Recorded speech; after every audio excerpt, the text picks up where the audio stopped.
Hello everyone. Let's discuss today Order 27 and Order 32. 27 जो order है बच्चे, ये सूट्स इन स्पेशल केसेस से रिलेटेड है। ऐसे कौन से केसेस है जिनमें हमें एक स्पेशल सूट को अलग तरीके से ट्रीट करना है। Suppose order 27 talks about suits by और अगेंस्ट गवर्नमेंट और public officers and 32 says against minor and lunatic. So we will discuss one by one. सबसे पहले आ जाइए ऑर्डर 27 पे। ऑर्डर 27 कहता है कि जब आप किसी गवर्नमेंट या पब्लिक ऑफिसर के अगेंस्ट सूट करना चाह रहे हैं, देन 2 मंथ्स का एक प्रायर नोटिस आपको देना है उनको। Okay, so these are special because इनमें आपको कुछ एक्स्ट्रा प्रोसीजर करना पड़ता है। There is 2 months prior notice, okay, given to government official or officer, then you can complaint against such government official या officer के खिलाफ आप कोर्ट में कंप्लेंट कर सकते हो। then complain, right? if official is central government का है, then एक्सेप्ट रेलवे को सिर्फ छोड़ के जो रेलवे डिपार्टमेंट में आते हैं, आपको वो नोटिस किसको देना होता है? To secretary. and if official is of central government and it's his railway department, तब आपको किसको देना होता है? जनरल मैनेजर जो रेलवे डिपार्टमेंट के हैं, राइट?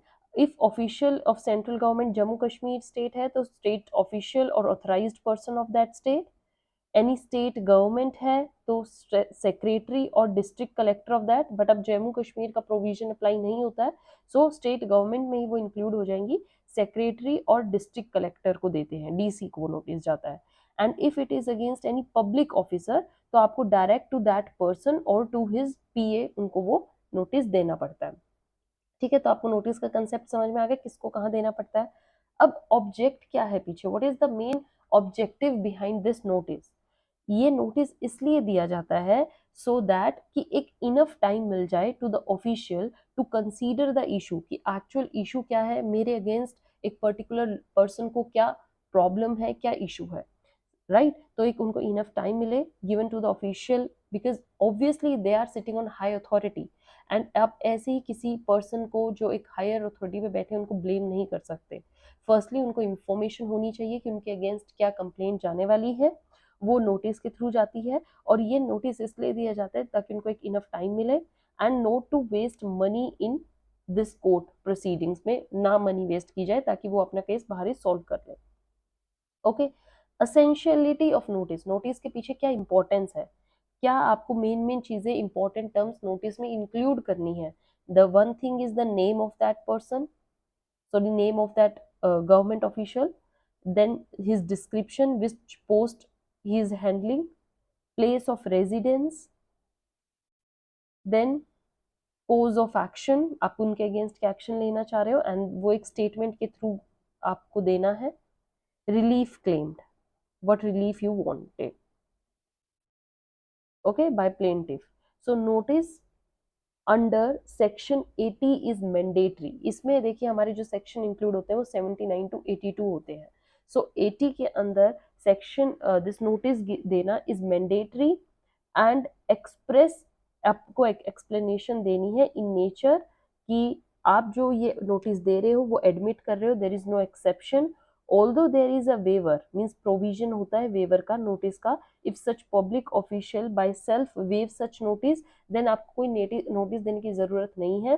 बट सेक्शन 80 कहता है that with the express explanation you have to give notice and that's the compulsory requirement. Okay, आप केसेस भी पढ़ सकते हैं, इससे रिलेटेड काफी केसेस आए थे। अब आ जाती है बात leave of court for relief, so to stop miscarriage of justice. In such cases no need to send the prior case. क्या कहते हैं कि कई बार कोर्ट की परमिशन हो जाती है कि अगर अर्जेंट रिलीफ है, if you want an urgent relief, then with court permission there is no need to send any notice. Okay, अगर अर्जेंट रिलीफ चाहिए एंड अगर नोटिस भेजने में जो जस्टिस है वो हार्म हो रहा है, जस्टिस के जो प्रोविजन है वो हार्म हो रहे हैं, so in such case there is no need to give the prior notice. Okay, which acts purporting to be done in official capacity, ऐसे कौन से एक्ट्स हैं जो एक ऑफिसर अपनी कैपेसिटी में कर सकता है और उस किए हुए काम के लिए उनको एक नोटिस भी दिया जा सकता है। ठीक है, इसमें सिर्फ वही काम इंक्लूड होते हैं जो आपने विद इन ऑफिशियल कैपेसिटी किए हैं, right. So this section include all illegal acts of past or present done under the power of duty or any misact done under the this colour of your job. आप अपनी uniform के colour में कोई ऐसा misconduct या कोई illegal work करते हैं, वो इसमें इंक्लूड होते हैं। उसके लिए such act must have come under the connection with the duty of such person. आपकी वो जो वर्क है वो उस ड्यूटी से रिलेटेड होना चाहिए। इफ देर इज दैट कुछ अलग से आपने बियॉन्ड द ड्यूटी जाकर कुछ क्राइम या कुछ इलीगल वर्क किया है, उसमें कोई नोटिस देने की जरूरत नहीं है। उसमें आपको पर्सनली हेल्प किया जाएगा बाय द पर्सन और आपको पर्सनली ही प्रेजेंट होना पड़ेगा। But which work you do under the official capacity and that is illegal in nature, उसके लिए आपको एक प्रायर नोटिस दिया जाता है, right. So if in notice there is some technical error, कोई एरर दिखता है, then on such ground it can not be denied या कैंसिल नहीं हो जाता है सूट। या आप ये नहीं कहोगे कि सूट जो नोटिस है वो it's against the terms and condition, no. Execution of period of notice, आपको 2 मंथ्स का लिमिट जो है वो एक्सक्लूड हो जाती है एग्जीक्यूशन के लिए, ठीक है। जो ये टाइम पीरियड 2 मंथ्स का देते हो आप, ये जो भी एग्जीक्यूशन का एक टाइम पीरियड होता है ना, एग्जीक्यूशन हमने बोला था ना 12 ईयर्स का होता है, तो 12 ईयर्स के अंदर से ये 2 मंथ्स प्रायर नोटिस का टाइम डिडक्ट हो जाएगा, okay. Writ petition is different from this section. जैसे रिट पिटीशन में आप थ्रू ऑफिशियल वर्क करवाते हैं, वो डिफरेंट है। एंड इन रिट पिटीशंस में एक चीज मान के चलिएगा बच्चे, there is no need to give prior notice writ petitions में। So since this order is not a decree of the court, यहाँ पर कोई डिक्री की जरूरत नहीं है, ये डिक्री नहीं है, so also it's not appealable under section 80, but yes it is revisable. कि नोटिस को जब एक नोटिस सीन में आता है तो वो रिवीजन के अंडर आ जाता है, बट अपीलेबल ऑर्डर के अंडर नहीं आता। So this is all about section 27। Now come to order order 27। Order 32, order 32 बात करता है, जिसे हमने यहाँ देखा है गवर्नमेंट एंड पब्लिक ऑफिसर्स। अब हम देखेंगे what are the cases under which how the suit is done by और अगेंस्ट माइनर और ल्यूनेटिक पर्सन। ऑर्डर 32 माइनर और ल्यूनेटिक पर्सन को इंक्लूड करता है। So minor according to Indian majority act, अगर आप पढ़े, माइनर को होता है person who is less than 18 years, okay. And in case अगर उनका कोई गार्जियन है, तो गार्जियन की केस में क्या हो जाता है, if the person is less then 21 years appointed by the court, तो हम लिमिट्स क्या ले लेते हैं 21 ईयर्स की, और 18 years in other cases. So object behind the this order is to protect the interest of minor and given proper chance to represent his suit in the court. Any decree जो पास होती है against minor या lunatic person without the appointment of guardian, उसको null या void order या degree माना जाता है। सो कोई भी अगर डिग्री आपको पास करनी है, हमेशा विद गार्जियन उसको पास कीजिए, क्योंकि माइनर और ल्यूनेटिक पर्सन के केस में वो एक नल वॉइड डिग्री है, बिकॉज अंडरस्टैंडिंग की सेंस उनके गार्जियन ही उनके लिए ले सकते हैं, right. So every suit instituted by the minor shall be instituted in his name, उनके नाम पे ही वो दिया जाता है सूट।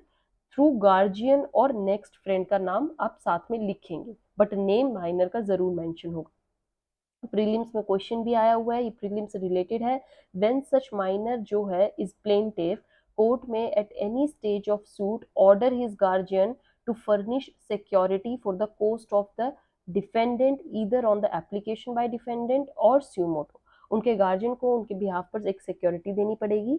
suit against minor या when suit is instituted against minor, so court shall appoint a guardian ad litem। क्या appoint करेंगे उनके लिए? गार्जियन ad litem, जब किसी माइनर के अगेंस्ट सूट फाइल किया जाता है, ओके। वाई, ये क्यों अपॉइंट किया जाता है, मेन इसके पीछे रीजन क्या है, to defend the minor interest. Minors के इंटरेस्ट को वो डिफेंड करते हैं, ओके। जैसे एनी कोर्ट, कोई भी high court, supreme court, revision में, अपील में, ट्रायल में, उनका ये गार्जियन एड लिटम को अपॉइंट कर सकती है। who wants to become guardian of minor have to give an application in the court। Court में एप्लीकेशन डालनी पड़ेगी, stating his interest, और कंडीशंस क्या होंगी, मेजॉरिटी एंड साउंड माइंड का होना चाहिए वो, his interest is not adverse to that of minor के अगेंस्ट उनका इंटरेस्ट ना हो, who is not opposite party से ना बिलोंग करता हो, who has given consent in writing to act as a guardian, उनकी कंसेंट भी हो, वो गार्जियन की भी कुछ रिक्वायरमेंट होती है बच्चे जो फुलफिल करना बहुत नेसेसिटी है। And in absence of any fit and willing person, court may appoint any of its officer as guardian, अगर कोई भी ऑप्शन कोर्ट को नहीं दिखता है कोई गार्जियन के, तो वो खुद से भी किसी पर्सन को उस पर्टिकुलर माइनर पर्सन का गार्जियन बना सकते हैं।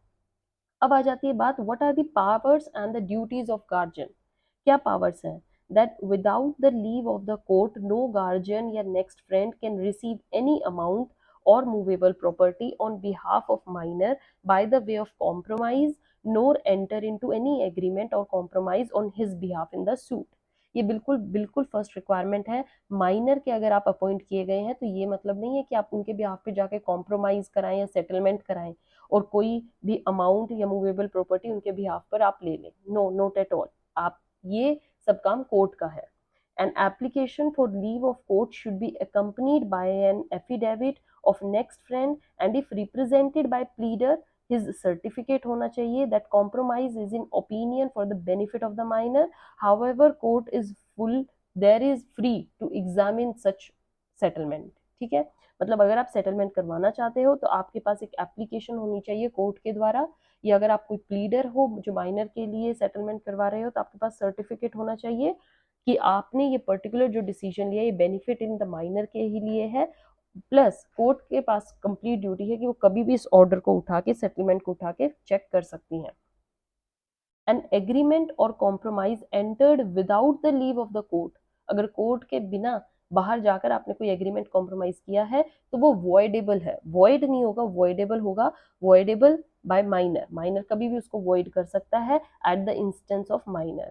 It has no effect at all and such agreement और कॉम्प्रोमाइज जो होगा is avoided by minor at any time, कि नहीं ये मेरे को ये ऑर्डर नहीं चाहिए या ये मेरे बिना किया गया है या इधर I am not interested in this, I am not fully satisfied, I want to avoid it, तो वो इसको avoid कर सकते हैं। All right, so these are all the important terms, conditions related to Order 32. Today we discuss some special cases regarding the government and public officer and against minor and lunatic. I hope you understood it fully. Make sure you understood it. If still any problem, comment below. I'll discuss with you. Till then, have a good day. Thank you.